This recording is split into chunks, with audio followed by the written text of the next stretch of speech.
Welcome back to Piston House Garage. Davidson Clam here. Well, it's about that time. I bought this bike March of last year, so I've had it for right about a year. And I've put about 4,632 miles on it, which means it's oil change time. I've gone back and forth. Do I let the dealership do it? Do I do it? And I was like, well, what kind of garage would I be if I let the dealership do it? So I have decided to tackle this on my own. One of the things that I have invested in for all of my vehicles, since I do all the maintenance for my car, my truck, my wife's car, is the Haynes maintenance manuals. It's a one-time fee. It's $26. It's a digital copy, so you can access it online at any time. The nice thing about the Haynes manuals, in my opinion, is you can get on there and print out how to do just about anything. For example, this is the checklist for every 5,000 miles, and it tells you exactly everything you need to do at the 5,000 mile mark. So every 5,000 miles, change engine oil and filter, check the oil lines, clean and inspect the air filter, check tire condition, inflation pressure, check the wheel spokes if applicable, which it's not on this one. And I went through and marked what is applicable to my bike, and I'm gonna have to check the drive belt deflection, check fuel system for leaks, check the brake fluid level, add fluid if necessary, check the clutch fluid level, and condition for Screaming Eagle models. This is a Screaming Eagle, by the way. Check fuel system for leaks, which I ride it on a regular, so I know it's not leaking, but we'll check it anyways. Inspect the spark plugs, check air suspension for proper operation and leaks. And that's just the 5,000 mile checklist. There's actually a few more. And then it says every 10,000 miles, do this. And there's one for every 20,000 miles. So at the 20,000 mile mark, you're supposed to check, where is it? Oh yeah, here it is. So every 20,000 miles, it says to replace the spark plugs, clean and repack the swing arm bearings, change the transmission lubricant, disassemble, inspect, and lubricate the steering head bearings. I don't know about that one. Check the wheel spokes, tighten as necessary. That's not applicable. So I'm gonna do at the very minimum, we're going to change the oil. We're gonna check all the fluids, go through and check various bolts, make sure nothing's loose, and go from there. So I'm gonna introduce you to my bike. All right. So this is a 2008 CVO Electra Glide Ultra Classic. It's got 22,632 miles. 4,000 of those I put on it myself. I bought this back in March of 2023. So without further ado, let me show you the bike.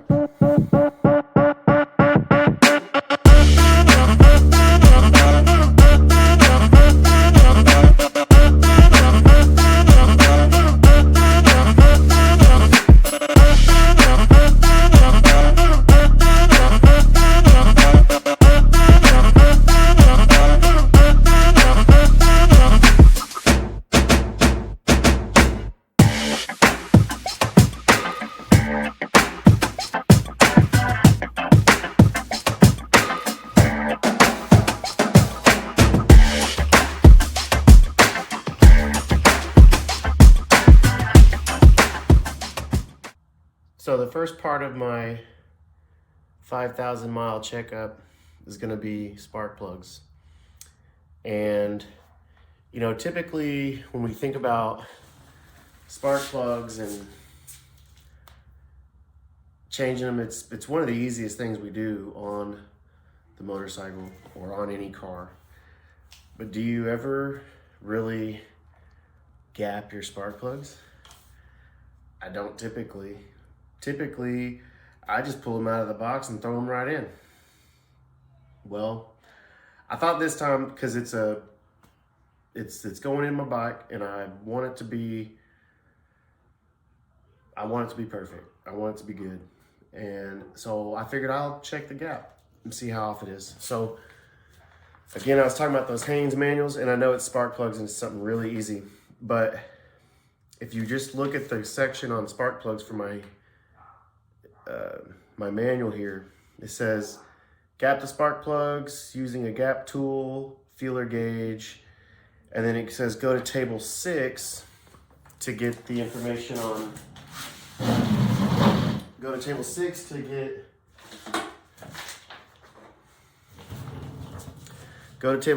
get, the correct gap sizing.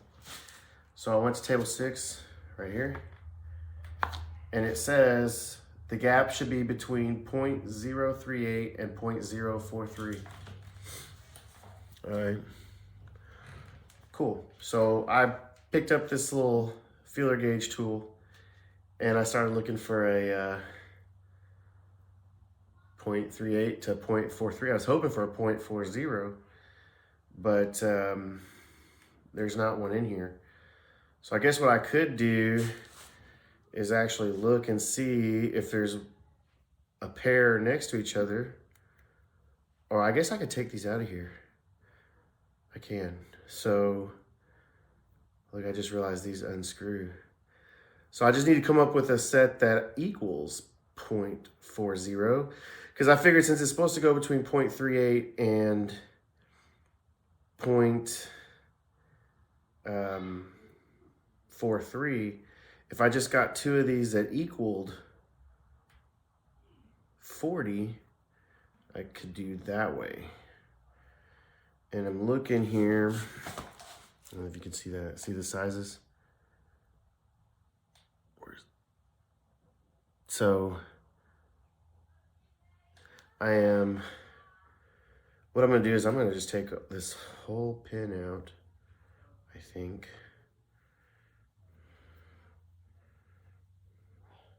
So I picked up this little tool that is like $4.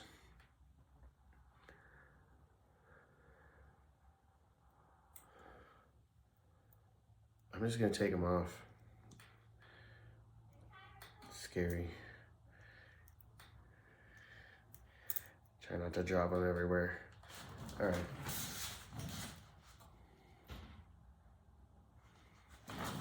And I'm just gonna go through here and see if I can find 2 of these that equal 0.40, because I figured I'd put it right in the middle, 3.8 to 4.3, 40, 0.40 would be right in the middle. So close enough anyways. So there's a 0.020. I'm gonna set that right there, 0.020.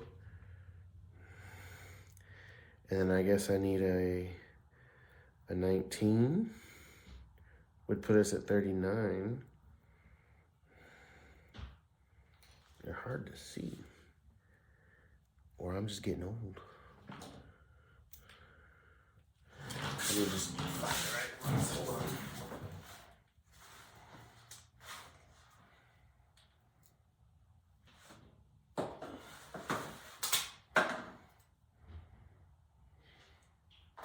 They're all oily.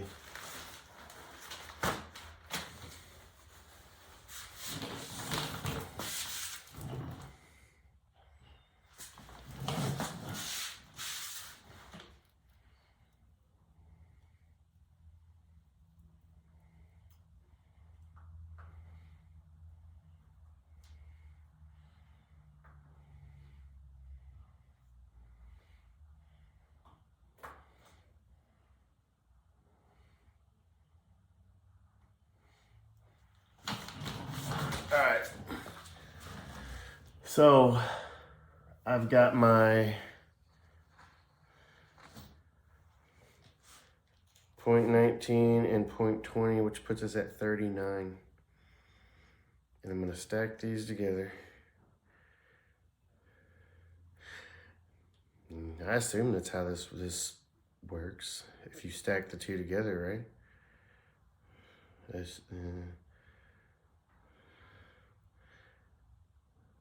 assume that'll work okay. All right. So we're gonna go with a 0.39 gap. And I mean, usually I would just pull these out of the box and slap them in there. But if you look, these guys don't fit in there at all, which means the gap's not correct. So we're gonna have to open this guy up just a little bit. Let me grab something to do that with, just a second. All right, I actually went to two different sizes. Got a 22 and an 18, which should equal 40, which would put us right in the middle. And you can see it doesn't fit in there. I don't know, honestly, the best way to increase the gap. I'm sure y'all look at this like, what is he doing? I don't know. I'm just gonna get the gap bigger. So without trying to damage this thing, I'm gonna try and increase my gap.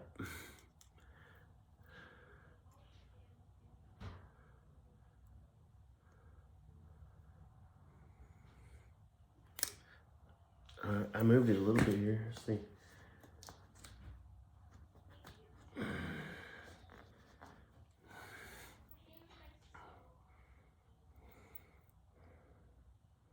Oh yeah, definitely moved it. So look.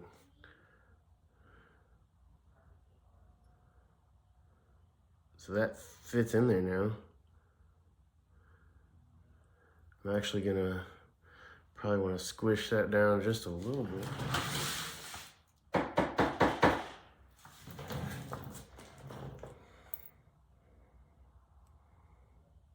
There we go. All right, so that feels pretty good, look. So now, when I could slide both of these guys in there, and it's got a little bit of a drag. It's actually physically touching both sides here.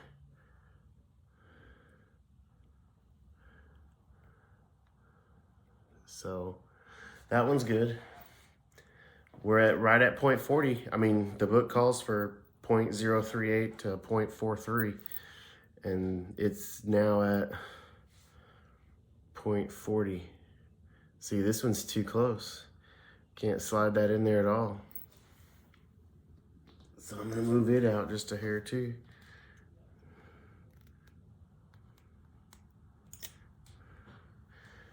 It doesn't take much. I just got some little pliers, some little needle nose pliers, and I should be able to slide this through here with just a little bit of drag, and I still need to move it some more.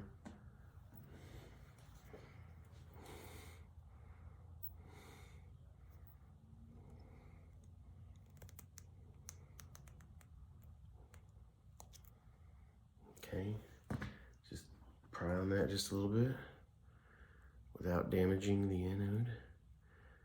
All right, look, make sure those are good. So, see how it's just kind of barely sticking on that? Just barely sticking.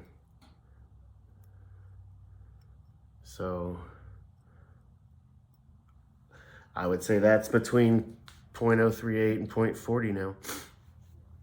Again, I mean, not something I typically do, but I just wanted it to be as good as possible. You know, well, dang it, can't hold on to the lot. Ay, ay, ay. Ay, ay, ay.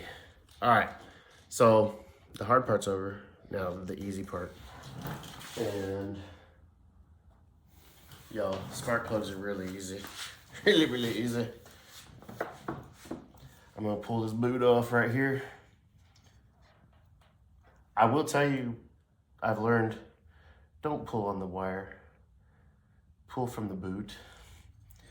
You pull on the wire and you'll rip that plug right out of there. See? And I've got my 5/8 deep socket. And just give it a twist.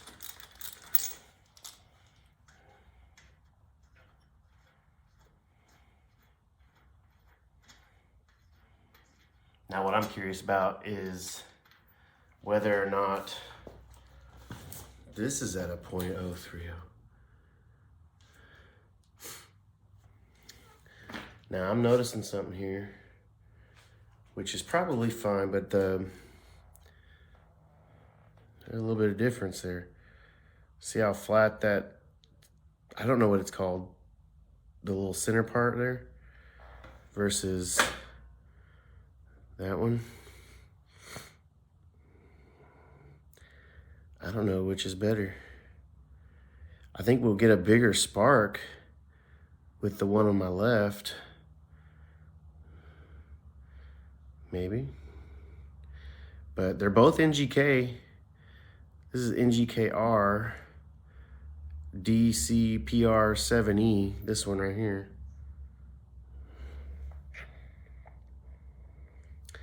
And this one is NGK DCPR7EIX, which means same heat range. The 7 is the heat range. So they're both a 7, but this is the iridium plug and this one's not.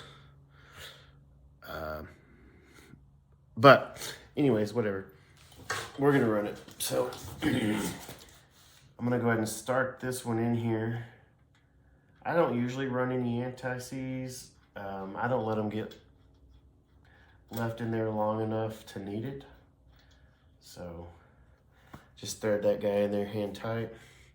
But what I want to do is see if this guy is, what the gap is on this. Let's see what the gap is on the one that came out. Okay, it's pretty close. It's pretty close to a .40. Let me grab a 35. So this is an 035, and it just barely fits in there. So, yep, just barely fits in there. So I'd say the gap on that one's a 035. Yeah, 035 on that one that came out. So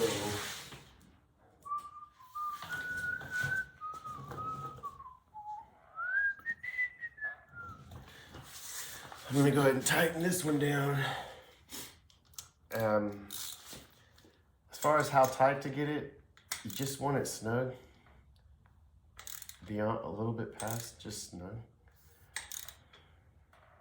So typically what I do is hold the wrench right at the top. You don't want to hold it down here and crank on that sucker. Hold it right at the top of the wrench and then get it tight. And really, if you see how I'm holding it, just about as tight as you can get it. It's pretty much as tight as I can get it with that grip. And it should be good. You don't want it so tight you strip the head out, but you don't want it to be so, you don't want it to be loose enough that it just pops right out either. All right, and then slide the boot back on. Voila, one down. Just gotta do this one now. Grab the boot. It's dirty. It's dirty. Get you over here. Oh, yep. Should have stopped the camera. I know. Oh well. You'll live. Sorry, folks. All right. I'm gonna pull this one off. And this one's stuck. I gotta get in there. So to get this one out, kind of give her a twist, back and forth, pull and rock. There it is. She's tight. She's tight. All right, the hard part's over. Let's see how snug this is. So remember when I was tightening it, I held it up here, right at the top of the wrench. Oh wow, that's really loose. I mean, that's barely, it's like barely hand tight. I feel like it was too loose. You know, I don't think it was like loose, but I definitely feel like it was too loose. So one of the, again, I keep referencing the manual, but one of the things to look at when you're changing your spark plugs is, what does the old one look like? Let me go ahead and put the new one in real quick. We've already gapped it where we want it, so it's ready to go in. I just don't want anything falling in the engine. One of the things they talk about is, how do you know? Well, I mean, you could tell a lot about how your engine's running based on the spark plug. And the Climber manual from Haynes.com here, not a sponsor, shows us exactly what it looks like. See, it shows you how to do the feeler gauge. See there? And that's what we did. We got it to 0.040.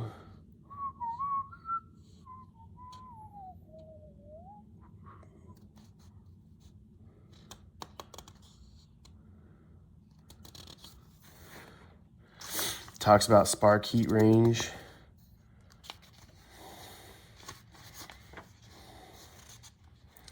Talks about, you know, spark plugs are available in heat ranges hotter or colder. In general, use a hot plug for low speeds and low temperatures. Use a cold plug for high speeds, high engine loads, and high temperatures. The plug should operate hot enough to burn off unwanted deposits, but not so hot it's damage or cause pre-ignition. To determine if plug heat range is correct, remove each spark plug and examine the insulator. Do not change the spark plug heat range to compensate for adverse engine or carburation.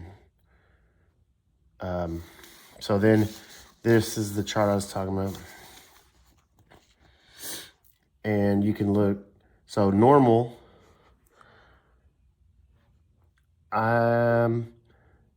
normal is like the tan, no oil deposits, no water deposits, not oil fouled, so that's good.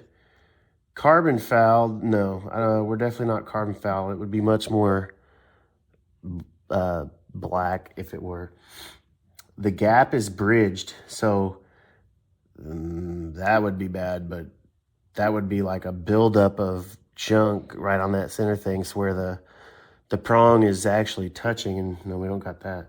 Overheated, it actually will wear away at that prong and the center. We're definitely not overheated. And then sustained pre-ignition, which would be like firing in the wrong position. Definitely not.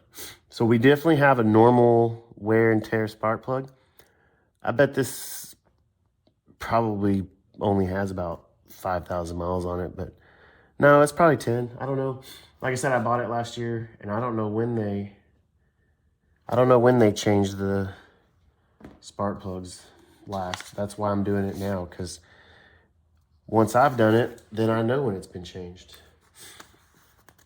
All right, so if the plug has a light tan or gray colored deposit and no abnormal gap wear erosion, good engine air fuel mixture and ignition conditions are indicated. The plug in use is of the proper heat range and may be serviced and returned to use. So you could probably service it, return it back, but I'm gonna replace it. But anyways, like I said, you know, you think it's just spark plugs, it's easy, just unscrew it and screw it back in. Yeah, that's true. You could do that. But would it have a proper gap? Would it have all the other good stuff that goes along with it? So we've gapped ours. We know they're at 0.40. I'm gonna tighten this one in, hand tie it all the way.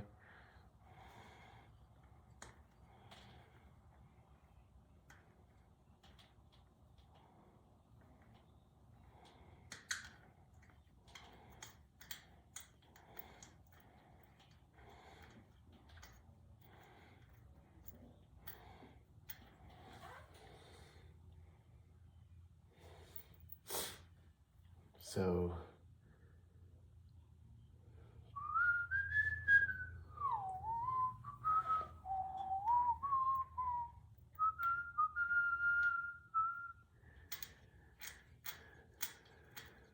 I felt like it was stopping at a weird point there. Yeah, that was weird. Okay, that's good. Again, tighten this guy down. Doesn't have to be super tight. Just tighter than it was. I feel like that was way too loose. They were just barely past hand tight. Yeah.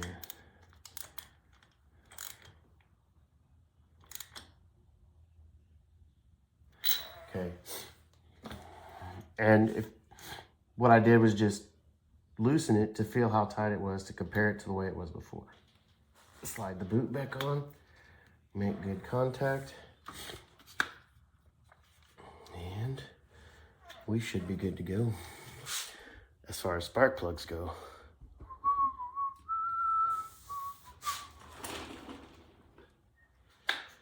All right, so I got the new plugs in. We're gonna fire it up real quick and just make sure it sounds okay.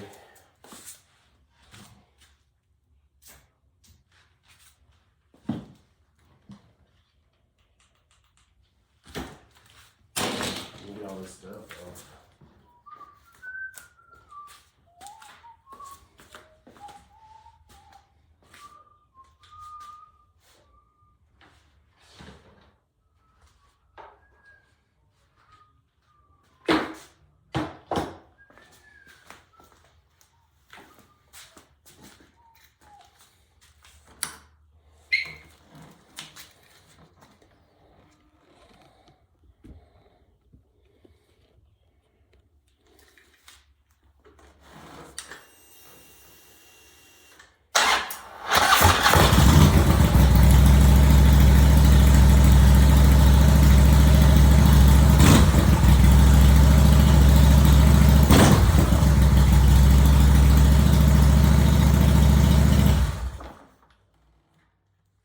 Sounds pretty good.